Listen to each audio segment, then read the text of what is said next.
Je m'aperçois que beaucoup de gens n'étudient pas le rapport entre le français et l'anglais de manière saine.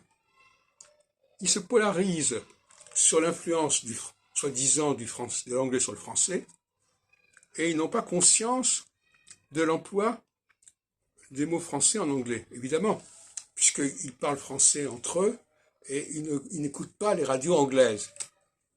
Moi, à une certaine époque, par exemple, j'écoutais la BBC et donc je notais toutes les expressions d'origine française.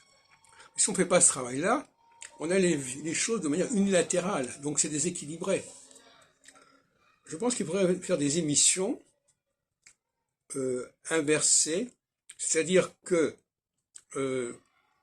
chaque fois qu'on parle français, on va dire et que le mot existe en anglais, on va le prononcer à l'anglaise également. Prendre un exemple, entre autres, unemployed par exemple. Quelqu'un qui est chômeur, il est unemployed, ça veut dire qu'il est non employé. Donc là, le mot employ vient évidemment du mot emploi.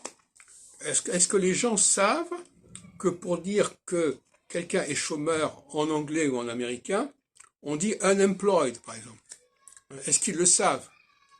J'ai l'impression qu'ils ne le savent pas. Donc il faudrait quand même faire des émissions là-dessus en montrant au public la quantité industrielle de mots français qu'on utilise en anglais, soit sous la forme écrite comme en français, soit avec une prononciation un peu différente. Mais ça, le problème de la prononciation des mots, c'est un sujet en soi.